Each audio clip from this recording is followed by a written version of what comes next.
Good morning అండి అందరికీ. అందరూ ఎలా ఉన్నారు ఫ్రెండ్స్? ఈరోజు అయితే నేను ఎర్లీ మార్నింగ్ అయితే షూట్ స్టార్ట్ చేశానండి. ఇది ఫ్రైడే రోజు. పూజ చేసుకోవడానికి కొంచెం టైం ఎక్కువగా ఉండాలంటే పిల్లలు లేవకముందే లేవాలనేసి ఎర్లీగా అయితే లేస్తానండి. ఇక్కడైతే మసకగా కనిపిస్తుంది కదా, ఇంకా పూర్తిగా సూర్యుడు కూడా రాలేదు. నేనైతే ఆల్రెడీ బయట క్లీన్ చేసేసి ముగ్గులు అవి అంతా పెట్టేసుకున్నానండి. ముగ్గులో పసుపు కుంకుమ వేయడం నాకు చాలా ఇష్టం, కానీ మాకు నడవడానికి ఎక్కువగా ప్లేస్ లేకపోవడం వల్ల ఏంటంటే తొక్కుతూ నడవాల్సి వస్తుందని ఈ మధ్య వేయట్లేదండి నేను. ఇక్కడైతే గోమాతను ఈరోజు ఎందుకో ఎర్లీగా తీసుకొచ్చి కట్టారు. 2 తోటకూర కట్టలు ఉంటే నేను తినిపించేశానండి. ఇంక ఇక్కడ వచ్చేసి మా ఇంటి చుట్టుపక్కల ఉన్న చెట్లకి నేనైతే పువ్వులు అయితే కోస్తున్నానండి పూజ కోసం. ఇంట్లో పువ్వులు అయితే అయిపోయాయి. రెగ్యులర్గా అయితే నేనేం చెట్ల పువ్వులు ఎక్కువగా పెట్టాను, నేనే బయట ఎక్కడైనా కొనుక్కొచ్చుకుంటాం కదా అవే పెడతాను. సో ఇంకా ఎందుకంటే చాలా ఎర్లీగా వాకింగ్కి అలా వెళ్ళే వాళ్ళు ఏంటంటే పువ్వులన్నీ ఎర్లీగానే కోసేసుకుంటారు కాబట్టి మనకి ఎక్కువగా దొరకవు. సో ఇంకా నేను అందుకని కూడా కొంచెం ఎర్లీగా లేసాను ఈరోజు. మన పూజకి సరిపడా పువ్వులు అయితే దొరికాయండి మనకి. సో ఈ నందివర్ధనం పూలు ఎత్తోనే ఈరోజు అయితే పూజ చేసేసుకోవాలండి. ఆల్రెడీ తెంపేశారు, కానీ మనకు సరిపడా పువ్వులు అయితే వచ్చేసాయి. ఇవి ఏంటంటే మనం మొగ్గలుగా ఉండి కోసినా కూడా వాటర్లో వేస్తే అలా పూయడం అది చేయదండి. పూర్తిగా పూసిన తర్వాతనే ఈ పువ్వులు అనేవి పూజ కోసం బాగుంటాయి. ఇంక ఇక్కడైతే నేను స్నానానికి వెళ్ళేసి ఫ్రెష్ అప్ అయితే అయ్యానండి. ఇంకా పిల్లలైతే లేవలేదు. ఇంకా గడప దగ్గర పూజ అయితే చేసేసుకుంటున్నాను. గడప కొంచెం వెడల్పుగా బ్రాడ్గా ఉందనుకోండి, నీట్గా ముగ్గులు అవి అంతా వేసుకోవడానికి వస్తుంది. సో కొంచెం చిన్నగా ఉంటే మాత్రం కొంచెం కష్టమవుతుంది చేయి తిరగడానికి అలా. ఇంకా బియ్యం పిండితో వేస్తాం కాబట్టి ముగ్గు అనేది కొంచెం నీట్గా రాదు. బియ్యం పిండి వేస్తే ఏంటంటే చీమలు అవి ఇవి తినడానికి వస్తాయి కాబట్టి వీటిలలో నేను ముగ్గు అయితే కలపనండి. ఇంకా అలాగే ఇక్కడ ఒక నిమ్మకాయ కూడా కట్ చేసి నేను గడప దగ్గర ఖచ్చితంగా పెడతానండి. ఇలా పెడితే నాకు ఎందుకు ఒకలాంటి పాజిటివ్ వైబ్ అయితే అనిపిస్తుంది. గడప దగ్గర పూజ చేస్తే ఖచ్చితంగా నిమ్మకాయ అయితే కట్ చేసి పెడతాను. ఇక్కడ పూజ గది అంతా క్లీన్ చేసేసుకున్నానండి. పిల్లలు లేవలేదు కదా, ఇంకా పాప లేస్తే నన్ను ప్రశాంతంగా దండం కూడా పెట్టుకొనియదు. అందుకని నేనైతే ముందుగానే పూజ అయితే చేసేసుకుందామని ఇంకా అమ్మవారి పటాలంతా క్లీన్ చేసేసి పూజ అయితే చేసుకున్నానండి. పువ్వులు మరీ వైట్గా కనిపిస్తున్నాయి కదా అని కొంచెం గంధం కుంకుమతో అయితే నేను బొట్లు అవి పెట్టేసుకున్నాను. చూడడానికి చాలా బాగా అనిపిస్తుంది. ఇంక ఇంట్లో ఉన్న పండ్లతోనే ఫస్ట్ అయితే పూజ చేసేసుకున్నానండి. ఇప్పుడైతే ఇక్కడ ప్రసాదం అయితే ప్రిపేర్ చేస్తున్నాను. సేమియా చేస్తున్నానండి. అయితే రోస్టెడ్ సేమియా అయినా సరే నేను ఇలా ఎందుకు వేయించుతున్నానా అనుకుంటున్నారా? సేమియా ఎప్పుడైనా సరే మనం వండి కాసేపు పక్కకు పెట్టేసామనుకోండి, చల్లారగానే ముద్దగా అయిపోతుంది, లేదంటే ఉప్మాలాగా గట్టిగా అవుతుంది కదా. సో అలా ఉంటే తినడానికి కూడా అంత ఇష్టపడరు. మా ఇంట్లో అయితే అసలు తినరండి. సో అందుకని నేను ఖచ్చితంగా ఇలాగే చేస్తాను. ఈ ప్రాసెస్లో చేస్తే ఏంటంటే మనం మార్నింగ్ చేసింది ఈవినింగ్ తిన్నా కూడా పాలు సేమియా కలిసిపోకుండా నీట్గా అప్పుడు చేసినట్టే ఉంటుంది. తినడానికి కూడా చాలా బాగుంటుంది. సో మనం ఆయిల్ కానీ లేదంటే నెయ్యి కానీ కొంచెం యాడ్ చేసుకొని మంచి ఫ్లేవర్ వచ్చిందాక ఫ్రై చేసుకున్న తర్వాత ఇలా వాటర్ యాడ్ చేసి మంచిగా సాఫ్ట్గా అయ్యేంత వరకు ఉడికించుకోవాలండి సేమియాని. అలాగే సైడ్కి పాలు కూడా మరిగించుకొని మనం ఏమైనా డ్రై ఫ్రూట్స్ వేసుకోవాలంటే అవి ఇలాచి పౌడర్ యాడ్ చేసుకున్న తర్వాత ఒక 2 మరుగులు అలా వచ్చినాయి అనుకోండి పాలు. ఇప్పుడు మనం ఉడికించి పెట్టిన సేమియా యాడ్ చేసుకొని మనకి ఏ కన్సిస్టెన్సీ కావాలనుకుంటే అంతసేపు కుక్ చేసుకున్నామంటే సరిపోతుందండి. ఇంకా అది మళ్ళీ థిక్ అవ్వదు. సేమియా డే మొత్తం ఉంచినా కూడా ఇలా పాలుగానే ఉంటుంది. ఇంక ఇక్కడైతే నేను దేవుడికి ప్రసాదం పెట్టేసి టెంకాయ కూడా కొట్టేశానండి. ఇంక ఇక్కడైతే పూజ అయితే కంప్లీట్ అయిపోయింది. పాప లేసింది, మళ్ళీ నిద్రపోతుంది తను. సో ఇక్కడ వచ్చేసి నేను మార్కెట్లో ఎప్పుడైనా మెంతికూర కొంచెం తక్కువ కాస్ట్లో అలా దొరికిందనుకోండి, నేను ఇంట్లో కసూరి మేతి అయితే ప్రిపేర్ చేసుకుంటానండి. సో ఇది డే 2 అన్నట్టు. ఫస్ట్ డే ఎండబెట్టిన ఆల్మోస్ట్ ఎండిపోయింది. కాకపోతే ఇక మళ్ళీ ఈరోజు ఒకసారి కొంచెం సేపు ఎండలో పెట్టామంటే ఇంకా క్రంచీగా అవుతుంది అనేసి ఇంకా పెట్టేశానండి. అలాగే ఇక్కడ వచ్చేసి పిల్లలకి స్నాక్స్ అదంతా అయిపోయి ఏం లేవండి తినడానికి.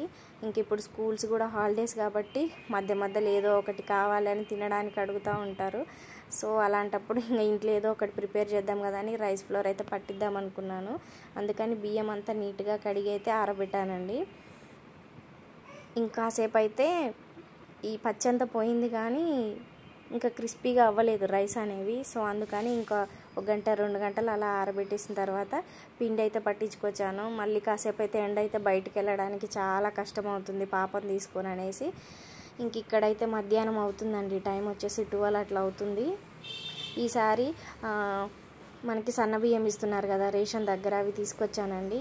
చూడడానికి చాలా బాగున్నాయి. ఇంకొకటి ఏంటంటే నేను అందరిలాగానే పొరపాటుగా బై మిస్టేక్లో అనుకున్నానండి, అంటే దొడ్డు బియ్యమే సన్నగా పాలిష్ చేసి ఇచ్చారేమో అనుకున్నాను. కానీ స్మెల్ అయితే అసలు అలా లేదండి, నార్మల్గా ఉండింది. సరే వండి చూద్దామని ఒకసారి వండాను. నార్మల్గా వండితే ఏంటంటే కొత్త బియ్యం అండి ఇవి, మెత్తగా అవుతుంది అన్నం. మనం గంజొంపేలాగా వండుకున్నామంటే నార్మల్గా అవుతుంది. ఇంకా కొన్ని డేస్ అలా పక్కకు పెట్టామంటే ఇంకా మేబీ మంచిగా అవుతుండొచ్చు రైస్. కానీ అక్కడక్కడ పురుగులు అవంతా కనిపించాయి నాకు. సో ఇంకా మళ్ళీ అవన్నీ ఎక్కువ అయిపోయినాయి అంటే ఇంట్లో కూడా అన్నిటిపైన పాకుతూ ఉంటాయి. బియ్యం కూడా ఒకసారి పురుగు వచ్చేసింది అంటే టేస్ట్ అంతా మారిపోతుందండి రైస్. సో అందుకని ఇంకా ఇవి క్లీన్ చేసేద్దామని ఈరోజే ఈ పని కూడా పెట్టేసుకున్నాను. పిల్లలైతే ఆడుకుంటూ ఉన్నారు, సరే కదా అనేసి స్టార్ట్ చేశాను. ఈ కొంచెం నీట్గా చేసేసుకొని వేపాకులు అవి యాడ్ చేసుకొని పెట్టేసుకున్నామంటే ఇంకా ఎక్కువ రోజులు పురుగు రాకుండా ఉంటాయి. మనం వెంటనే తినకపోయినా మనకు కొంచెం ఎక్కువ రోజులు పురుగు అదైతే పట్టకుండా నీట్గా ఉంటాయండి బియ్యం అనేవి. అందుకని ఈ బియ్యం చేస్తున్నాను. సో ఇలాంటి పనులు అయితే అసలు మా అమ్మ ఉన్నప్పుడు మేము ఎక్కువ చేయాల్సిన అవసరమే లేకుంటే అండి.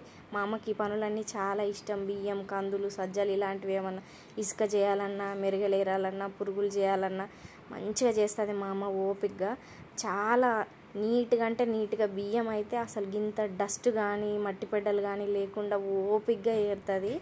సో ఇలాంటి పనులు చేసినప్పుడు అయితే ఇంకెక్కువ గుర్తొస్తుంది మా అమ్మ అయితే. అసలు చేసినంతసేపు మా అమ్మ ఆలోచనలతోనే చేసిన నేనైతే అదే గుర్తు చేసుకుంటూ ఉన్నాను. అసలు తెలియదండి, చాలా పెద్ద పెద్ద వాళ్ళకి, అమ్మమ్మ ఏజ్ ఉన్న వాళ్ళకి కూడా ఇంకా మదర్స్ ఉంటారు. వాళ్ళు ఎంత అదృష్టం చేసుకున్నారేమో తెలీదు. కానీ మనమేం పాపం చేసినాం, ఈ జన్మకి ఇంతే అండి, జీవితాంతం బాధపడాల్సి వస్తుంది. ఇలాంటివి ఏ పనులు చేసినా మా అమ్మ అయితే గుర్తొస్తూ ఉంటుంది. ఇంత పిల్లలతోని ఇలాంటి పనులు ఇవన్నీ మనమే చేసుకోవాలంటే చూసే వాళ్ళకి కూడా బాధ అనిపిస్తుంది. కొన్నిసార్లు అసలు లోన్లీగా అనిపిస్తుంది, ఆలోచన అంతా ఎటో వెళ్ళిపోతాము.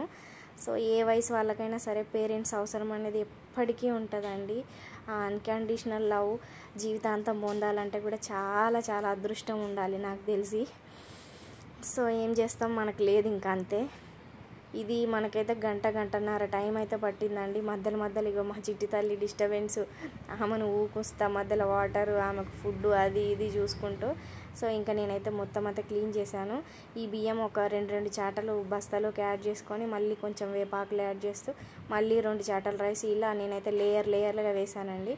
వేపాకు కూడా కొంచెం ఎక్కువగానే వేసుకున్నాను, ఈ పురుగులు రాకుండా ఉంటాయి. సో ఇలా అయితే చేసుకున్నానండి నేను. ఇంక ఈ బస్తా మేము ఇప్పుడైతే వాడట్లేం కాబట్టి ఇంకా కుట్టేసి పక్కకైతే పెట్టేసుకున్నాను. ఇంకా మధ్యాహ్నం ఇక్కడ 1:30 అయింది టైము, వంట చేస్తున్నాను. రైస్ అయితే పెట్టేసిన. ఇంకా తొందరగా అవ్వాలంటే ఏదన్నా ఆకుకూర వండాలనేసి పాలకూర అయితే వండుతున్నానండి. కాకపోతే నార్మల్గా వండితే పాలకూర అస్సలు తినబుద్ధి కాదు, ఒకలాంటి మట్టి వాసన వస్తుంది అంటారు మా ఇంట్లో. నాకు కూడా అస్సలు తినబుద్ధి కాదు. ఇంకా ఏం చేస్తాం, పాలకూర చట్నీ చేయాలంటే కొంచెం టైం పడుతుంది ఫ్రై చేయడానికి అదంతా అనేసి ఇంకా నేను డైరెక్ట్ ఫ్రైయే వెల్లుల్లి కారం కొబ్బరితోనైతే చేస్తున్నానండి. ఇలా చేస్తే మాత్రం చాలా టేస్టీగా ఉంటుంది, ఇన్స్టాంట్గా అయిపోతుంది. వెల్లుల్లి, పచ్చి కొబ్బరి ఉంటే ఎండు కొబ్బరి మీ ఇష్టం ఏదైనా ఒకటి యాడ్ చేసుకొని, ఇలా ఏంటంటే కొంచెం జీలకర్ర యాడ్ చేసుకొని మిక్సీ పట్టేయాలి. కారం డైరెక్ట్ నార్మల్గా కాకుండా ఈ కారం పొడి యాడ్ చేసామంటే టేస్ట్ సూపర్ వస్తుందండి. ఇంకా మనం ఏమి వేయొద్దు, ధనియాల పొడి ఇవి కూడా లేకున్నా సరే కర్రీ అనేది చాలా టేస్టీగా ఉంటుంది. సో ఇప్పుడు పచ్చి కొబ్బరి కాబట్టి కొంచెం ఉండలుగా వచ్చింది కదా, ఇంక ఇదంతా ఒక 2-3 నిమిషాలు కుక్ అయిపోయిందంటే కర్రీలోకి ఈవెన్గా కలిసిపోతుంది. ఇంకా అది కాక పొద్దున ఎప్పుడో సేమియా తిన్నాం, ఇంక ఇప్పటికైతే చాలా ఆకలి కూడా వేస్తుంది కాబట్టి తొందరగా పిల్లలకైతే తినిపించేసానండి ముందే. ఇంకా నేనైతే ఇంకా ఇక్కడ అన్నం తింటున్నాను.